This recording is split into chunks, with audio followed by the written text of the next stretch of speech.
এনসিপির আহ্বায়ক তিনিও বলছেন যে বর্তমানে যে আইনশৃঙ্খলা পরিস্থিতি তাতে জাতীয় নির্বাচন সম্ভব নয়। এই পরিস্থিতির কথা বলে তো নির্বাচন পেছানো যাবে না, বরং কি কারণে কি এই পরিস্থিতি কীভাবে দূর করা যাবে। ধরুন নির্বাচন হলো না 1 বছরে আগামী, কিন্তু এই যে আইনশৃঙ্খলা পরিস্থিতি চলছে, জননিরাপত্তাহীনতা চলছে এবং মানুষের জানমালের নিরাপত্তা নেই, সেই অবস্থা চলতে পারে না। নির্বাচন হোক বা না হোক, এর উত্তরণ ঘটাতে এবং সেটা অন্তর্বর্তী সরকারকেই করতে হবে। এই জনগণের জানমালের নিরাপত্তা দেওয়া তার দায়িত্ব। জুলাই আগস্ট বিপ্লবে নারীর উজ্জ্বল উপস্থিতি ছিল, কিন্তু ধীরে ধীরে কিন্তু সেটি উপস্থিতি কমে যাচ্ছে। সুতরাং এই দেশটি নারী পুরুষ সম্মিলিত হবে। জুলাই আগস্ট বিপ্লবের পর ভেবেছিলাম অনেক কিছু পরিবর্তন হবে, মানসিকতায়, চিন্তায়, আচরণে, কিন্তু ব্যারিস্টার ফুয়াদের সর্বশেষ বক্তৃতায় মনে হলো যে আমরা কিছুই বদলাইনি। যদি আমরা কিছুই না বদলাই, তাহলে কিসের নির্বাচন, কার জন্য নির্বাচন, কার জন্য রাষ্ট্র? বাংলাদেশের 18 কোটি মানুষের মধ্যে 16 কোটি মানুষের কাছে রাষ্ট্রের কোনো অর্থ নেই। এই রাষ্ট্র 16 কোটি মানুষের কাছে পৌঁছতে পারেনি। শুধু ভদ্রলোকের রাষ্ট্র আমরা চাই না। সেই 19 কিলোমিটার দূরে যে মানুষটি থাকে, যার সাথে রাষ্ট্রের কোনো সম্পর্ক নেই, তাকে রাষ্ট্রের অন্তর্ভুক্ত করতে হবে। অনেকেই বলেন অন্তর্ভুক্তিমূলক একটি নির্বাচন চাই। অন্তর্ভুক্তিমূলক রাষ্ট্র না হলে অন্তর্ভুক্তিমূলক নির্বাচন হবে না। সুতরাং আগে চিন্তা করতে হবে রাষ্ট্রের মালিকানা ঠিক করতে হবে। আমরা অনেক কারিগরি বিষয় নিয়ে কথা বলেছি, কিন্তু আগে স্থানীয় সরকার না আগে জাতীয় নির্বাচন, এই বিতর্কের চেয়ে বড় হচ্ছে আমরা রাষ্ট্রটি কোথায় নিয়ে যেতে চাই। এই রাষ্ট্রটি কি সবার রাষ্ট্র হবে, না ভদ্রলোকের রাষ্ট্র হবে শুধু? এই রাষ্ট্রে যারা সংখ্যালঘু, যারা জাতিগত এবং ধর্মীয় সংখ্যালঘু এবং নারী, তাদের কি সমান অধিকার থাকবে? অর্থনৈতিক কাঠামো, যেটি অনেক বক্তা বলেছেন, 5 আগস্টের পর অর্থনৈতিক কাঠামো পরিবর্তন হয়েছে কোনো? বিগত সরকারের লুটপাট, পাচার ইত্যাদির অনেক তথ্য বেরিয়েছে, কিন্তু অর্থনৈতিক যে কাঠামো, যে শোষণ প্রক্রিয়া, যে লুণ্ঠন প্রক্রিয়া, তার কি পরিবর্তন হয়েছে? যেটা ব্যারিস্টার ফুয়াদ বললেন যে গ্রামাঞ্চলে ভোট কিভাবে হয়। আমরা তো এই এই যে যতগুলো সংস্কার কমিশন হলো, অর্থনৈতিক কাঠামো সংস্কারে তো কোনো কমিশন হলো না। রাজনৈতিক দলের সংস্কারে কোনো কমিশন হয়নি, যেটি এই দুটি ছিল সবচেয়ে গুরুত্বপূর্ণ। আপনারা দেখুন, বড় ছোট সব রাজনৈতিক দলের যে গঠনতন্ত্র, সেই গঠনতন্ত্র হচ্ছে এক ব্যক্তিকেন্দ্রিক রাজনৈতিক দল দিয়ে আমরা সমতাকেন্দ্রিক অথবা ক্ষমতার বিকেন্দ্রিক রাজনীতি কিভাবে পাব? সুতরাং আর জাতীয় নির্বাচন না এই স্থানীয় সরকার নির্বাচন, এক্ষেত্রে আমি বলি যে একটি মৌলিক প্রশ্ন। এই সরকার আসছে একটি ছাত্র গণ অভ্যুত্থানের মধ্য দিয়ে, অর্থাৎ গণতান্ত্রিক অধিকার থেকে বঞ্চিত ছিল মানুষ। সুতরাং গণতান্ত্রিক অধিকার প্রতিষ্ঠা, গণতান্ত্রিক ব্যবস্থা প্রতিষ্ঠা, সেই ব্যবস্থার জন্য জাতীয় নির্বাচনকেই অগ্রাধিকার দিতে হবে। কারণ জাতীয় নির্বাচনকে অগ্রাধিকার না হলে আমি গণতন্ত্র যে প্রতিষ্ঠিত হয়েছে, বা আমরা যে গণতান্ত্রিক রাষ্ট্র হিসাবে নিজেকে মানুষ যে তার অংশীদার ভাববে এই রাষ্ট্রের, সেটি ভোট ছাড়া হবে না, এবং সেটি জাতীয় ভোট।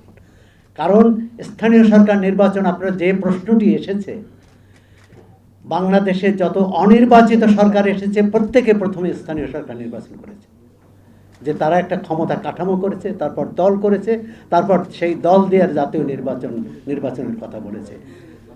বড় বড় যে রাজনৈতিক দলগুলো জাতীয় নির্বাচন আগে চাচ্ছে, তাদের মধ্যে এই ভয়টি আছে। পারস্পরিক অনাস্থা তৈরি হয়েছে। 5 আগস্টের পর কিন্তু অনাস্থা তৈরি ছিল না, সবাই ঐক্যবদ্ধ ছিল বলেই স্বৈরাচারের পতন ঘটানো গেছে। কিন্তু এখন তো তাদের পথ ভিন্ন হয়ে গেছে। এখন সবাই ভোটের হিসাব করছে, ক্ষমতার হিসাব করছে। সেখানে পেশি শক্তি, কালো টাকা, চাঁদাবাজি, দখলবাজি সবই চলছে। এগুলো বন্ধ করা যাবে কি করে? অনেকে বলছেন এগুলো বন্ধ করে নির্বাচন, না নির্বাচনের মধ্য দিয়ে এগুলো বন্ধ হবে অথবা নির্বাচনের পরে বন্ধ হবে।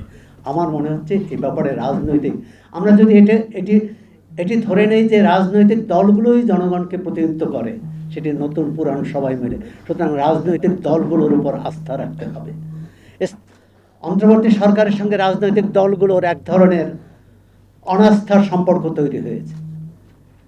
রাজনৈতিক দলগুলো অন্তর্বর্তী সরকারকে পুরোপুরি বিশ্বাস করছে না, অন্তর্বর্তী সরকারও রাজনৈতিক দলগুলোকে বিশ্বাস করছে না। আমরা সেই অবিশ্বাসের অধ্যায়ে চলে যাচ্ছি। অবিশ্বাস দিয়ে কোনো গণতন্ত্র হবে না, অবিশ্বাস দিয়ে জনগণের কল্যাণ হবে না।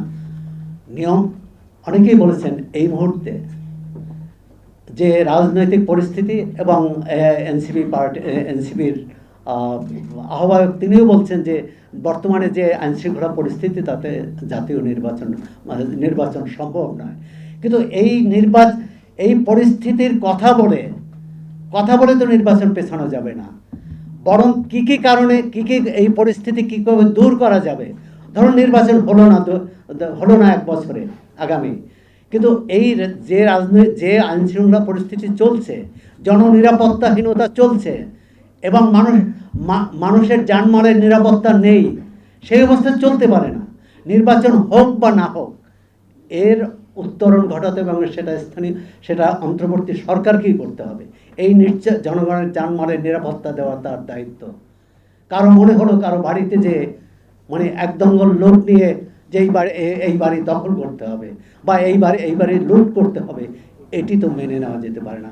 কোনো সভ্য দেশে এটা হতে পারে না। গণতন্ত্র, সুশাসন তো অনেক পরের কথা। আমরা সভ্য হতে পারছি কিনা সেটি আমাদের আচরণ দিয়ে, আমাদের কাজ দিয়ে, আমাদের কথা দিয়ে প্রমাণ করতে হবে। ইতিমধ্যে নতুন ও পুরান দলের কথা আসছে। অবশ্যই যারা নতুন দল করছেন, নতুন স্বপ্ন দেখাচ্ছেন, তাদের দায়িত্বটা অনেক বেশি। তাদেরকে আসলেই পুরনোদের চেয়ে তারা ভিন্ন, এটি কিন্তু তাদের পদে পদে প্রমাণ করতে হবে। না হলে তারাও কিন্তু জনগণের আস্থা অর্জন করতে পারবেন না এবং পুরানোদের কাতারে চলে যাবে। এবং শরীফুল ভাই বারবার তাকাচ্ছেন।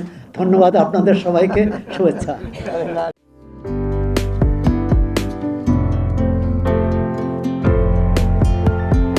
পহেলা জানুয়ারি 2025 ইউটিউব জার্নালিজমের অগ্রদূত changetv.press 6 বছর পেরিয়ে পা রাখল গর্বিত আমি অত্যন্ত আনন্দিত হলাম যে চেঞ্জ টিভি আগামী কয়েকদিনের মধ্যেই 6 বছর পূর্ণ করবে। আর হাঁটি পা করে চলা শুরু করে এখন সে বেশ দৌড়াদৌড়ি করছে বলা যেতে পারে। ও নামটাও অত্যন্ত বলবো যে সিগনিফিকেন্ট, যে চেঞ্জ, এই গণঅভ্যুত্থান কিন্তু চেঞ্জ চেয়েছে। সেই হিসেবে তোমার টেলিভিশনের, তোমার এই চ্যানেলের নামের একটা যথেষ্ট মিল পাওয়া যায়।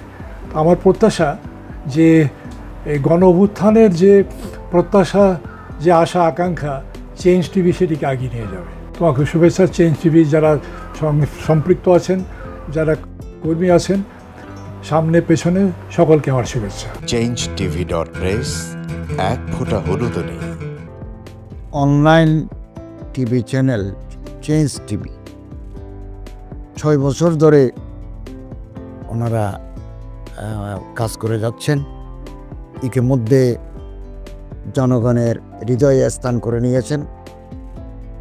প্রায় 22 লাখ সাবস্ক্রাইবার আছে। আর যে কোনো অনুষ্ঠান 10 লাখের মতো মানুষ এটা প্রতিদিন মানুষ দেখে থাকে। আমিও এই চ্যানেল নিয়মিত দেখি।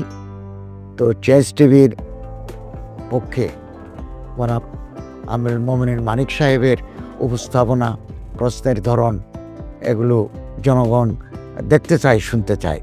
আমি চেঞ্জ টিভির উত্তরোত্তর সমৃদ্ধি কামনা করছি। changetv.press, এক ফোঁটা হলুদও নেই। চেঞ্জ টিভি, তো আমি তাদেরকে আমার অসংখ্য শুভেচ্ছা জানাচ্ছি, কারণ তারা যে ভূমিকা রেখেছে এই সময় একটা কঠিন সময় ছিল, সেটাতে যেমন ভূমিকা রেখেছে, এমনকি 5ই আগস্টের পরে নতুন বাংলাদেশেও তারা তাদের সেই তীক্ষ্ণ একটা সমালোচনামূলক এবং যেটাকে আমি গঠনমূলক বলবো সেরকম একটা ভূমিকা রাখছেন। তো সেক্ষেত্রে আমরা মনে করি যে এই ভূমিকা আমাদের দরকার, আমরা চাই এটা থাকুক এবং আরো যেন সমৃদ্ধ হয়। নতুন বাংলাদেশ নির্মাণে আমরা চাই যে চেঞ্জ টিভি যে সমালোচনাগুলো করছে বা যেগুলো আমরা তুলে ধরছেন সেটা এমন করে করবেন যেন আমরা সেখান থেকে শিখতে পারি এবং সবাই মিলে যেন আমরা নতুন বাংলাদেশকে সত্যিকার অর্থে বৈষম্য বিহীন একটা সমাজ গড়ে তুলতে পারি, সেটা আপনারা সহজ চেষ্টা করুন। changetv.press এক ফোঁটা হলুদও নেই। আগামী জানুয়ারি মাসের 1ম তারিখে আপনারা 6 বছর পূর্ণ করতে যাচ্ছেন। আপনাদেরকে শুভেচ্ছা জানাচ্ছি, আন্তরিক ধন্যবাদ জানাচ্ছি। আমি আশা করব চেঞ্জ টিভি অতীতে যে বলিষ্ঠ ভূমিকা পালন করেছে, আগামীতেও আপনারা সেই বলিষ্ঠ ভূমিকা পালন করবেন। আমি আমার এলডিপির পক্ষ থেকে, মুক্তিযোদ্ধাদের পক্ষ থেকে আপনাদেরকে আন্তরিক মোবারকবাদ জানাচ্ছি, শুভেচ্ছা জানাচ্ছি। আশা করি দিন দিন আপনারা উন্নতির শিখরে এগিয়ে যাবেন। ধন্যবাদ। changetv.press এক ফোঁটা হলুদও নেই। প্রতিটি সরকারের আমলে 10 বছর আমি কোনো ব্যবসা করতে পারিনি।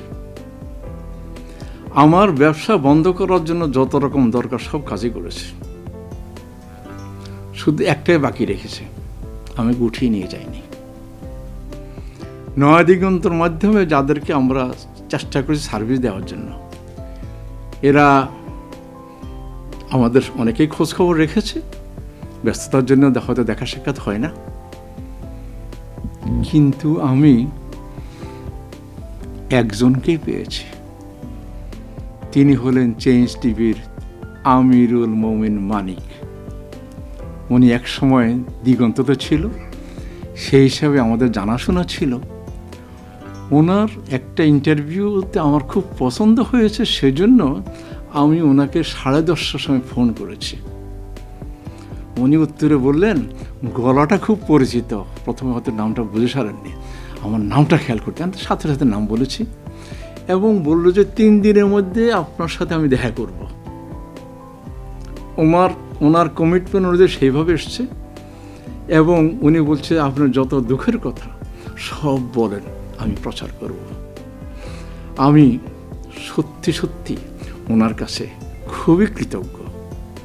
আমার মনে যেসব ক্ষোভ আছে, যেসব দানা বেঁধে আছে, আমি কিছুটা হালকা হয়েছি ওনার সাহায্যে।